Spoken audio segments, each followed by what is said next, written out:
ओंकारबिंदु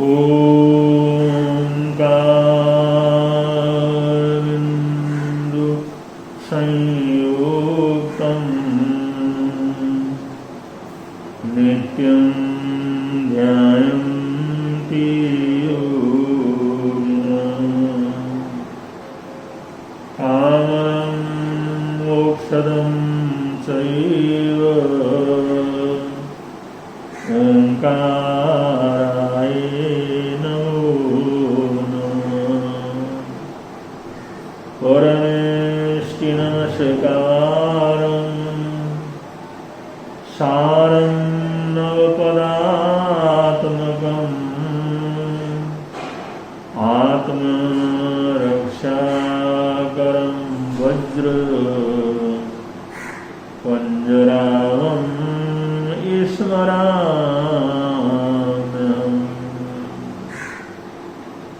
अर्यन्तुमहद्देवो यावज्जीवं सुषामो गुरुणो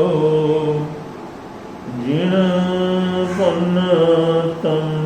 तत्तं यसम्मतं मयेगर्यम्। अज्ञानतिमिरान्नां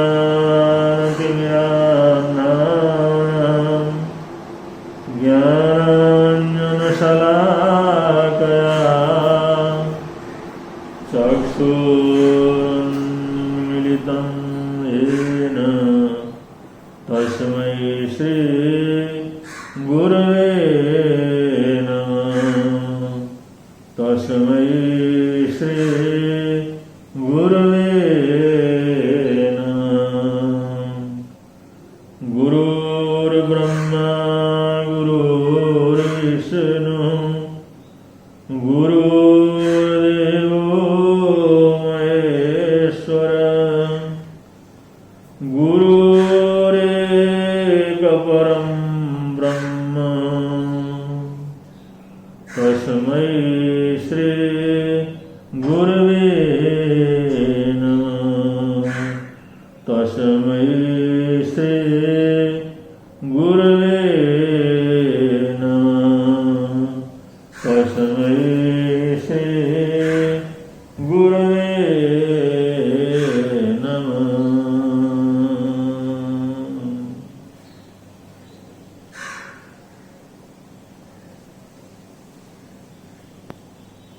भगवान का संदेश जो द्वादशांगी वाणी 14 अंग उपांग आदि के रूप में भगवान महावीर स्वामी के निर्माण के बाद भी प्रवाहित होती रही, वही आगम आज हमारे ज्ञान का साधना का आधार है। उसी आगम की ज्योति, आगम के प्रकाश के कारण आज हम लोग अहिंसा, सत्य, अचौर्य, ब्रह्मचर्य, अपरिग्रह के महत्व को समझते हैं। इसी आगम वाणी के प्रकाश के कारण से हम रात्रि भोजन का त्याग करते हैं, शाकाहारी रहते हैं, नवकारसी, पूर्सी, दो पुरसी, एकासना, एकालठाना कर लेते हैं। बहुत से अखाद्य पदार्थों की हमारा जीवन बचाव होता है। हम वाणी का संयम और मन का संयम रखने के लिए भी अग्रसर होते हैं। ये सब प्रभु परमात्मा की अरहत आगम ज्योति, उसी प्रकाश का जो परिणाम है कि ये छोटे छोटे वाक्यों में जो महावाक्य के रूप में है, सूक्तियों के रूप में है, उन छोटे छोटे वाक्यों में भी इतना प्रकाश है, इतना चिंतन है, इतनी गहराई है, इतना उसके अंदर गागर में सागर भरा हुआ है।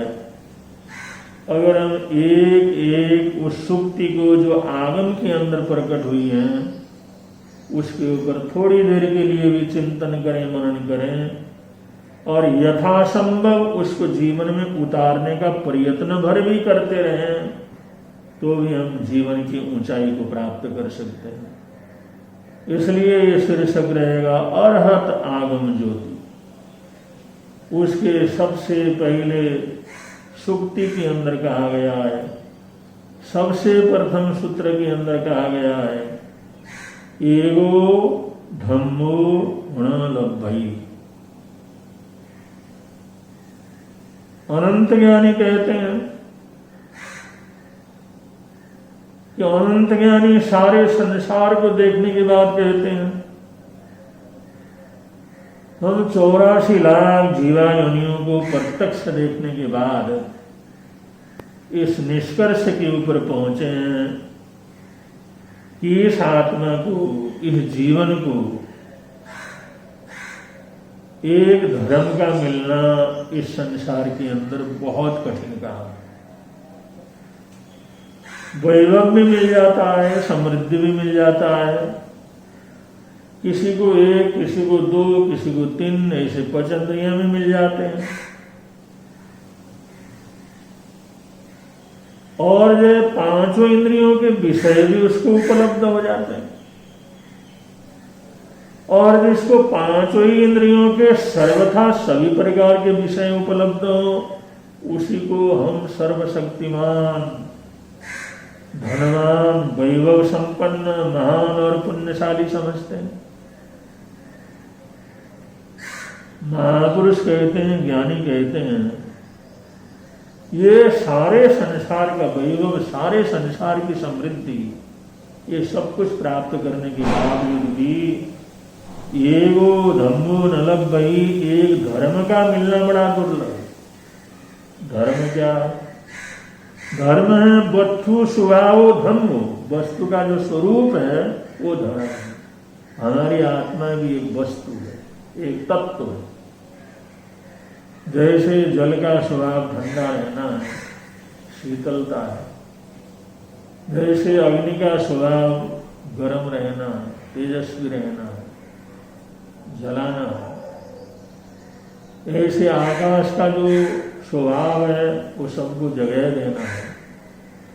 अलग अलग जितने भी इस दुनिया के अंदर तत्व हैं, वस्तु हैं, उन सबका अपना अपना स्वभाव है। तो ऐसे जो आत्म वस्तु है, एक आत्म तत्व है जिसको जीव तत्व कहते हैं, उसका भी कहते हैं वस्तु स्वभाव धम्मो। उस जीव का अपना जो स्वभाव है वो वास्तव में उसका धर्म है।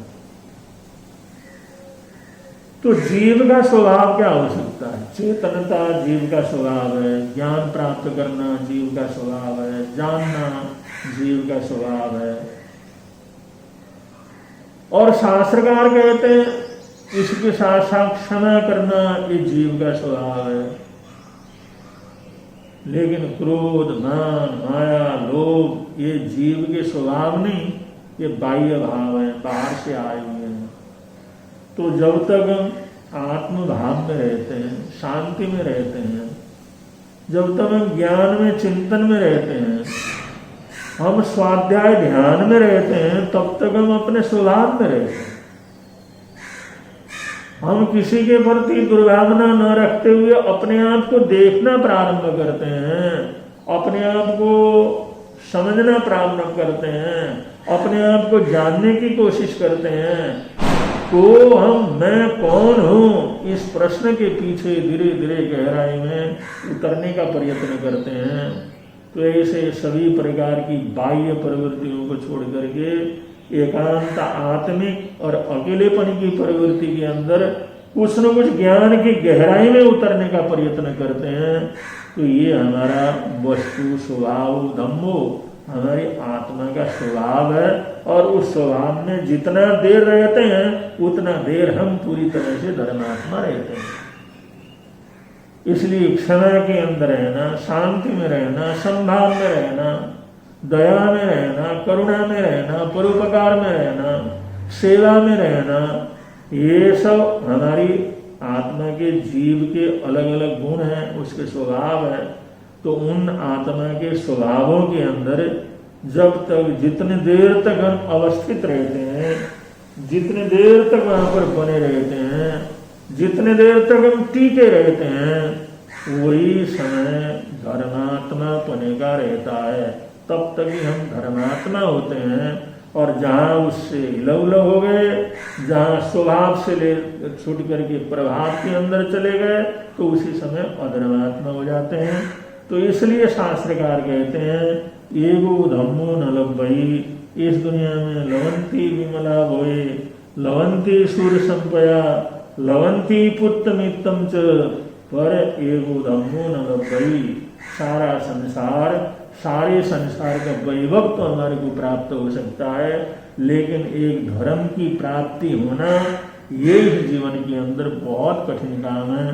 तो जिन आत्माओं को ये आत्म बोध के अंदर रहने की रुचि पैदा हुई है, अपने आप को जानने की रुचि पैदा हुई है, जिज्ञासा पैदा हुई है, तो मैं क्यों हूँ, क्या हूँ, कहाँ से आया हूँ, कहाँ जाऊंगा, मेरा आने का मतलब क्या है, क्यों जन्म हुआ, परमात्मा क्या है, आत्मा क्या है, ये कर्म, ये जो दुख सुख क्या है, ये हमारे को क्यों मिलते हैं, जो चीज हम चाहते नहीं मिलता, जो नहीं चाहते वो क्यों मिलता है। ऐसी जिज्ञासाओं के अंदर जैसे आदमी प्रवेश कर जाता है, तो हम समझते हैं वो धर्म के घर के अंदर प्रवेश कर गया है। और उन जिज्ञासाओं का समाधान, ये जिज्ञासाएं जितनी गहरी हो जाती हैं, वो प्यास बन जाती हैं, वो एक प्रकार का भूख बन जाती हैं, तो उनकी शांति के लिए फिर मनुष्य प्रयत्न करता है, पढ़ने का प्रयत्न करता है, सुनने का प्रयत्न करता है, सोचने का प्रयत्न करता है, सत्संग में जाने का प्रयत्न करता है, महापुरुषों के संपर्क में रहने का प्रयत्न करता है। तो ऐसा जो हमारा प्रयत्न है, ऐसा पुरुषार्थ है, ऐसी जिज्ञासा है, ऐसे बोध को प्राप्त करने की लालसा है, यही हमारी आत्मा का स्वभाव है, यही हमारी आत्मा का स्वभाव है, यही जीव का स्वभाव है। अगर ये स्वभाव हमारे जीवन के अंदर आ गया, ये जो बढ़ता चला गया, गहराता चला गया, तो समझ लो हम अनायासी धर्मात्मा हो जाते हैं, धार्मिक हो जाते हैं, आध्यात्मिक हो जाते हैं। फिर हमारी दिशा आत्मबोध, आध्यात्मिकता की तरफ जो होती है, फिर एक एक क्षण, एक एक पल, समय समय ये हमारे लिए पुण्य का, भाग्यशालीपन का, श्रेष्ठता का ये जो है कारण बन जाता है। इसलिए ऐसा बोध, ऐसी भावना, ऐसी जिज्ञासा सबके अंदर प्रारंभ हो। इन हार्दिक हार्दिक मंगल कामनाओं के साथ, सद्भावनाओं के साथ इस श्रृंखला को धीरे धीरे हम आगे बढ़ाते रहेंगे।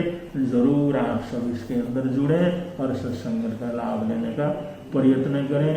इन्हीं सद्भावनाओं, मंगल कामनाओं के साथ कोरोना के समय आप लोग सुरक्षित रहें, अपनी सुरक्षा का पूरा पूरा ध्यान रखें और बाहर की चीज़ों से बचाव रखें। इन्हीं मंगल कामनाओं के साथ बोलिए भगवान महावीर स्वामी की जय।